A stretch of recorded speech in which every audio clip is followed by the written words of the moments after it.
Is the Washington establishment ready for self-government?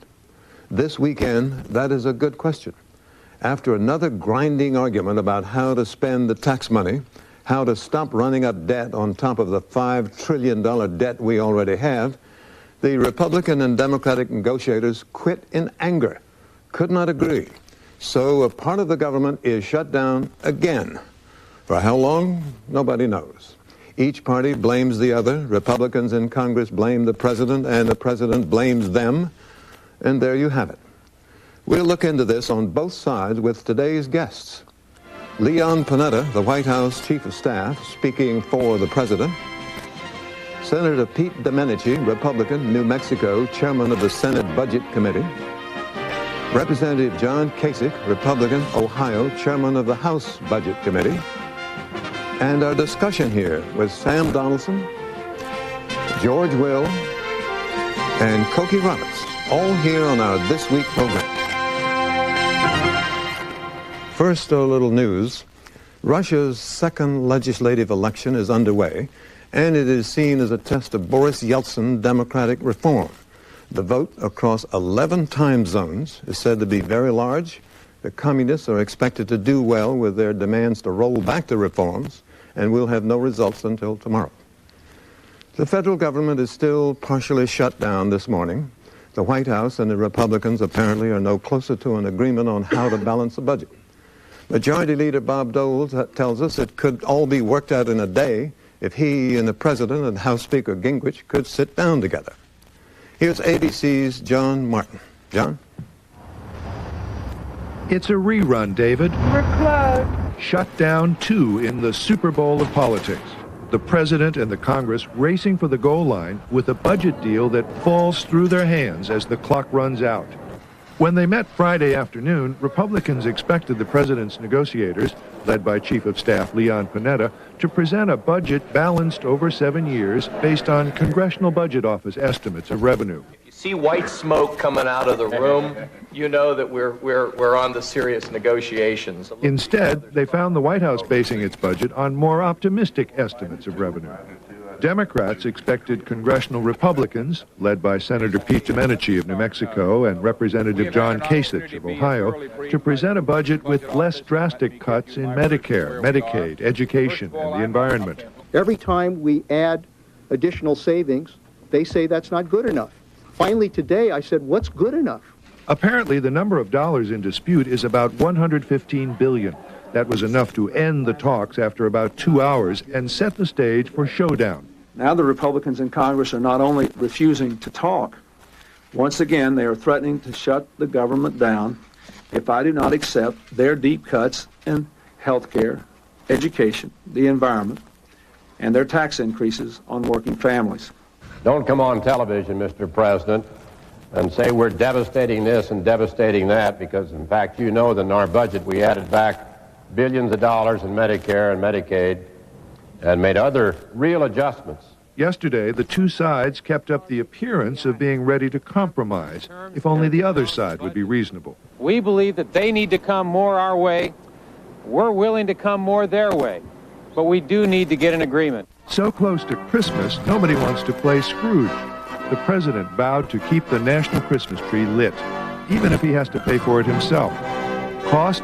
About $200 per night. What seems to be driving the division is the sense on both sides that the political ground could be shifting. Republican Speaker Newt Gingrich is showing high disapproval ratings, 56% negative in a recent survey. A new field poll in California shows President Clinton would beat Senator Dole in California by about 8 points if the election were held today. So it's a standoff, the second this year with holidays approaching and the government in disarray. Still, 7 of the 13 major spending bills have become law, so the number of workers furloughed won't be as high as it was last month. But the spirit of compromise seems lower than it's been for a long time. David? John Martin, thank you. Coming next, 2 members of Congress who have spent some difficult days trying to get an agreement on a federal budget and so far have failed. Senator Domenici and Mr. Kasich, thank you both for coming. Thanks for having us. You know everybody here, George, Sam, Sure. Cokie. Tell us first, is anything in the works now on the budget negotiation? Anything doing now? Well, actually, there's a bipartisan group of United States senators. I understand they're going to meet with Mr. Panetta at 4. They're going to meet with me at 5. They are clearly sending a strong signal that we can get a balanced budget using the economic assumptions of the Congressional Budget Office, that we ought to do it, one of the most important events in modern history, they say. And they say we can do it if, on the one hand, the administration will give on entitlements and produce some real savings there, and if the Republicans on their side are willing to do something on taxes. From our side, everything is on the table. We are willing to go back into session. The real problem we have is that the missing ingredient is that the President of the United States told us not too many weeks ago he would produce a balanced budget, he would agree to a balanced budget with Congressional Budget Office numbers, 7 years in balance. They have never done that. They did not do it a couple of days ago, and it's very, very difficult. And as much as I want to get something done, and I do, I don't want government closed down. It's very hard when they don't do what they promised to do. The group of senators meeting this afternoon, are they Republican, Democrat? Oh, bipartisan. I think there's 6 Democrats and 6 Republicans. I think that's good news, and in particular, since they are saying we ought to use Congressional Budget Office economics and be real, not cook the books, and get on with a 7-year balanced budget, I think it's very helpful. Mr. Kasich, at this difficult moment, what's on your mind? Well, in the House, David, I have been working personally with the leader of what we call the Blue Dog Democrats, led by Gary Condon they get from that California. name, by the way? It's an incredible name, anyway. They're just not yellow. and Gary and his friends and increasing numbers of Democrats in the House are frustrated by the fact that they want to balance a budget. I mean, they want to do it. They want to do it now, and they don't want to use rosy scenarios or smoke and mirrors. And David, look, a couple weeks ago... By now, you mean within 7 years? Within 7 years, but they want to do it now. They want to lay it down. They don't want to delay this thing because they know that the delay is the enemy of getting this done. And this thing slips away, and we have a problem. Look, our frustration, Pete and my frustration, is this. A couple weeks ago, 3 weeks ago, I guess it was, I was probably the most excited guy in Washington the night we announced the 7-year agreement. And that agreement was simple. We're going to balance the budget. We're going to use the same set of books, the same set of numbers. We're going to make some tough decisions. We're going to get the job done. We're going to save the country from a slide into economic oblivion. And for the last 27 days, the administration has not come forward to keep their end of the agreement. Contrary to what they may say, they have not given us a plan to balance the budget. We're not trying to dictate to them what their priorities are. We want them to get into the box so we can sit down in the spirit of compromise, then work this thing out, which we will be able to do. And I think there's increasing numbers of Democrats that want that to happen. Why do you think they're not doing it? Why? Well, I'll tell you why. It's they come to us and they give us some give on discretionary spending. And as you all know, discretionary spending doesn't have to be specific. So when they put that on the table, everybody sits in the room and says, well, that couldn't affect me. But the minute they begin to make changes in entitlements, they begin to point the finger at their different interest groups and the coalition that's been supporting them. And they are reluctant to do it. And the reason they're reluctant to do it is because it takes real guts and real courage to do it, because you got to make some of your friends angry. We've done it over the last year. Senator, the congressman just used the metaphor of putting people in a box, trying to create something that will really restrain the government. You don't have to have too long a memory in this town to remember the Graham-Rudman sequester, the guillotine that was going to bring about a balanced budget, and it always slipped. If you get the box constructed the congressman's talking about, what have you really achieved that will really bind the government in the future? The proposals that are on the table, I've been in all of those. I've been part of. Sometimes I was for, sometimes I was not for them. The problem with Graham-Rudman was that it did not take on any of the fast-growing programs called entitlements. Instead of taking them on in a we'll cut them when the cutting's needed, we actually reform programs. In fact, almost every Democratic proposal reforms these entitlement programs where they will cost less. We use conservative economics. And that should yield something very close to a balanced budget. We've never had anything like this before. Could I make one comment about government closure right now? Frankly, the President has a bill before him. We sent it to him on Interior.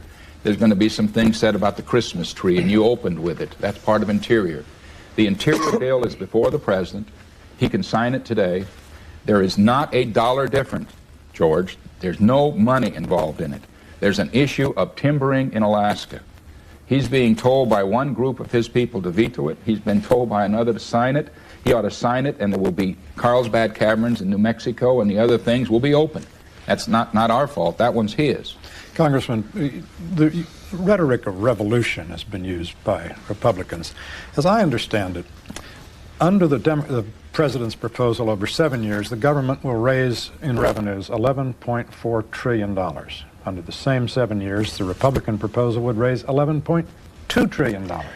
Where in the revolution? How do you explain to the country what the stakes are here if the numbers are that close? Well, George, only in Washington is it a revolution to slow the growth in federal spending to balance a budget. That's right. But if we're able to do that, we are going to begin to break the pattern of stagnant wages. We'll have lower interest rates, lower inflation, and the markets are saying it, and these experts, these economic experts like Alan Greenspan says, if we can do this, just the modest effort of slowing the growth in spending, we can strike gold here and the country can get itself righted. The administration says that we make deep cuts in Medicare and Medicaid. I brought a couple charts here. Medicare, under our plan, will grow significantly. The same is true, excuse me, with Medicaid, where the numbers go up from the last 7 years to the next 7 years. Now look, this isn't smoke and mirrors. This would accommodate additional people on the program. We're just trying to slow the growth in Medicare from 10.5% that'll bankrupt the program down to about 7% growth.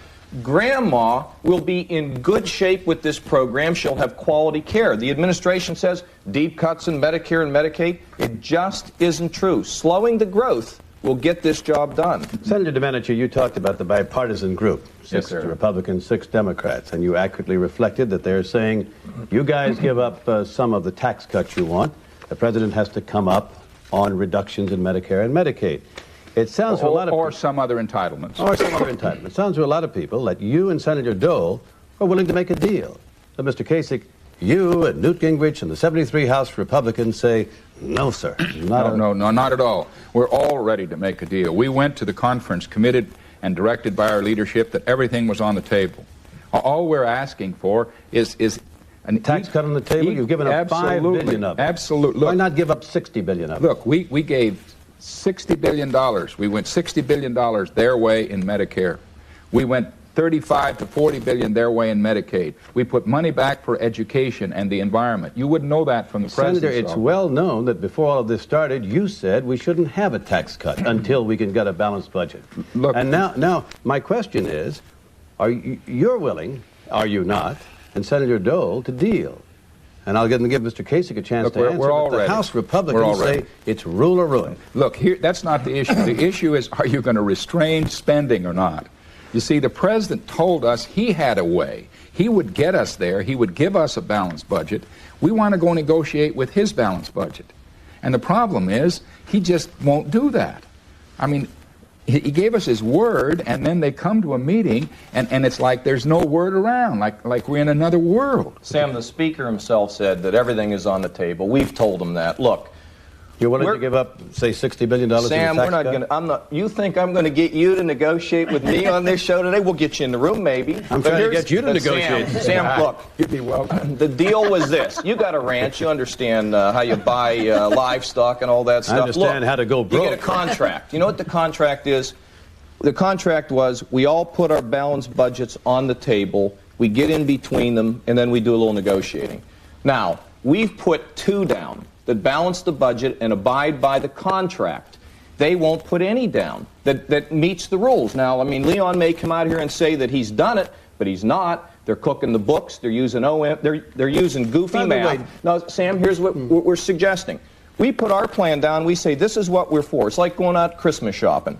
We're saying, I want to buy this present. I've got $10 to buy this present. And the sales clerk says, well, that's not the right amount. And we say, well, what is the right amount? The sales clerk says, well, I'm not going to tell you. You'll be Christmas shopping until July. I mean, all they got to do is get in the room, put their plan on the table, and then we'll work it out. That little illustration does no harm, but I do want to ask you before I turn you over to Koki.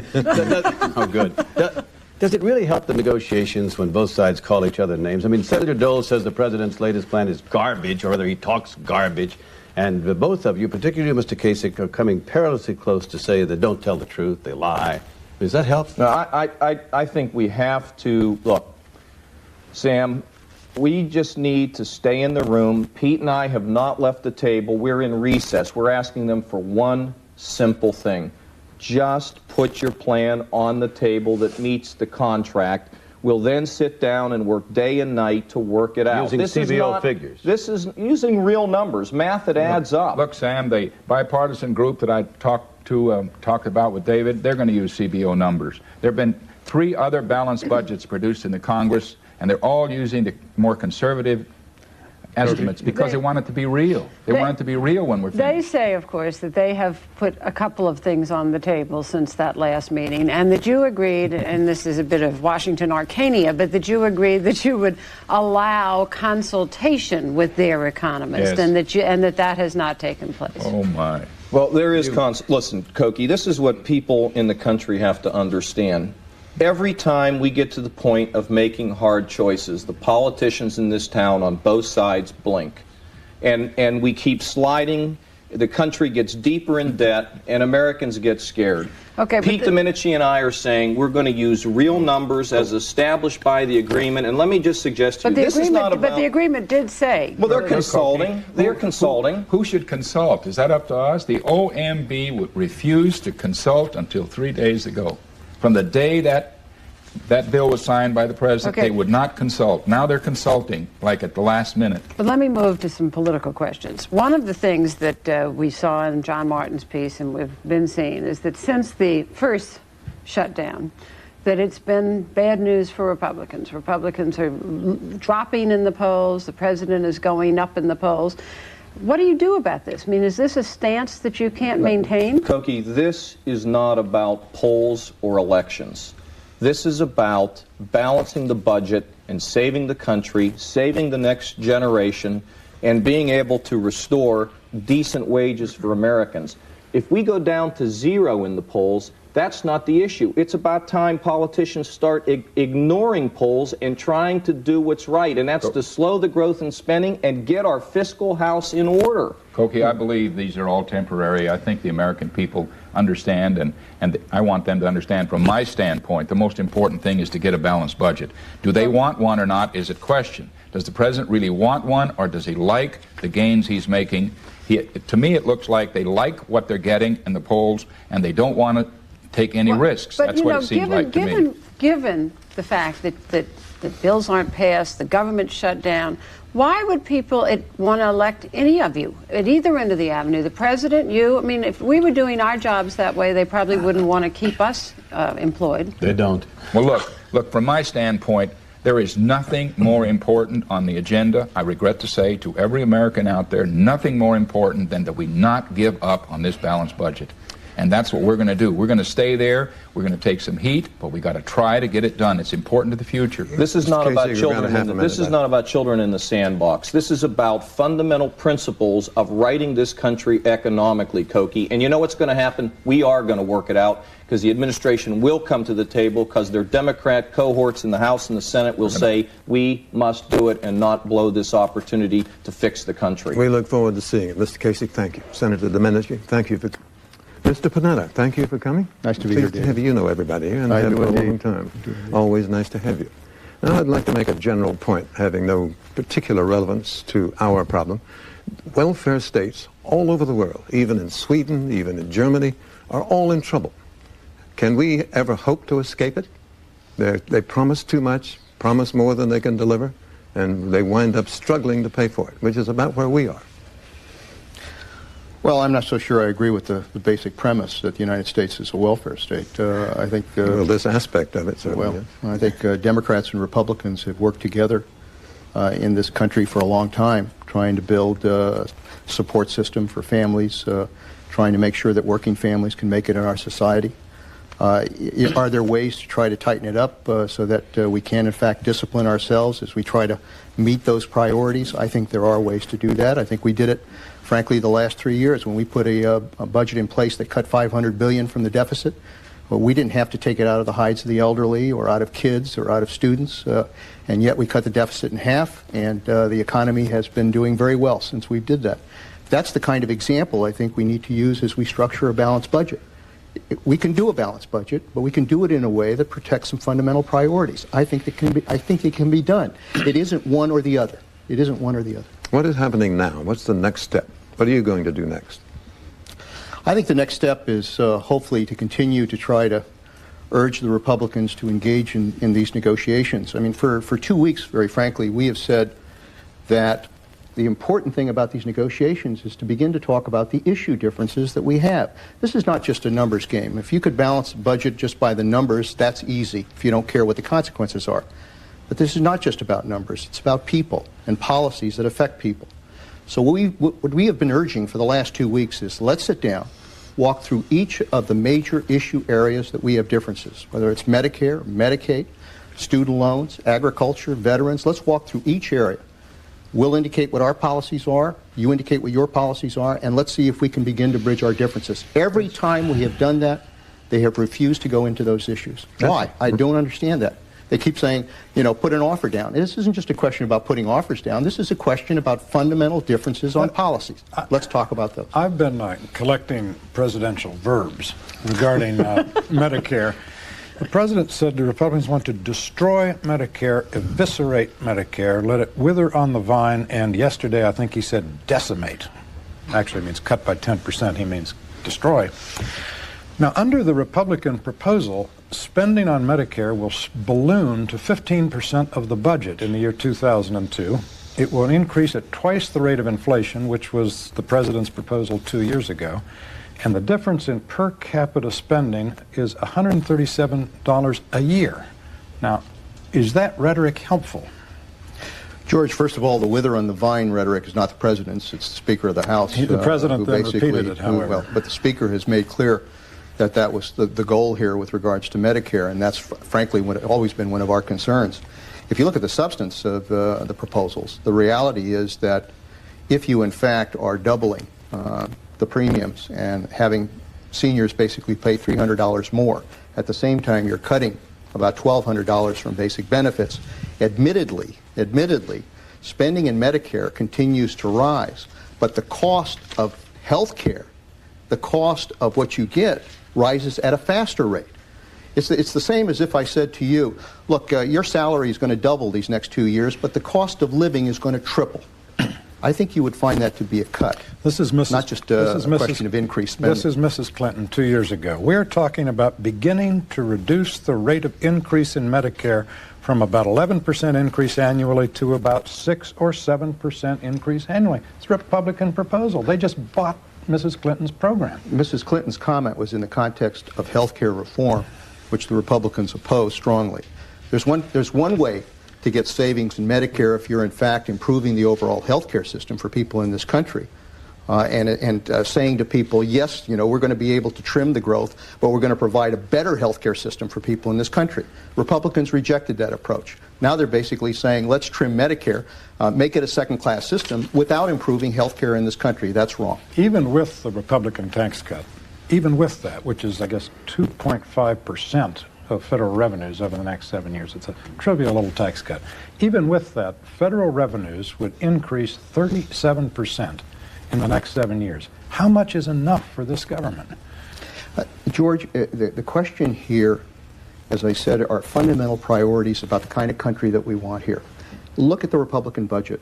They increase taxes on working families by getting rid of the earned income tax credit. Getting rid of it? Well, virtually getting rid of the earned income tax credit, $30 billion, affecting 12 million working families in this country whose taxes are going to go up. If I cut tax credits off of a corporation, their taxes are going to go up. Same thing is true for working families. Is it not the case that the Republican tax cut removes 3 million families with 8 million children from the tax rolls entirely? Yeah, but the reality is, what about those working families that are working at the poverty line? The purpose of the earned income tax credit is to make sure they don't fall into poverty, that they can make it. What is the logic of increasing taxes on working families at the same time you're providing a $250 billion tax cut, most of it going to the wealthiest in this country? That makes no sense. That's not what this country is about. And those are the kind of issues that we've got to debate here. Mr. Panetta, the Republicans are correct. The president has not presented a balanced budget yet for negotiation using Congressional Budget Office figures. And everyone recalls that in his first year, Mr. Clinton said that the CBO figures were the ones to use. Now, isn't it fair to say that he's become hypocritical in this issue? Not at all, Sam. We made an agreement with the Republicans. And it's a two-part agreement. It's interesting that the Republicans always seem to focus on one part of the agreement, not the second part of the agreement. Actually, the first provision in what we agreed to in the continuing resolution was that we would do a balanced budget that met the priorities of this country, that ensured solvency for Medicare, that protected Medicare, protected Medicaid, protected education and the environment, and helped working families.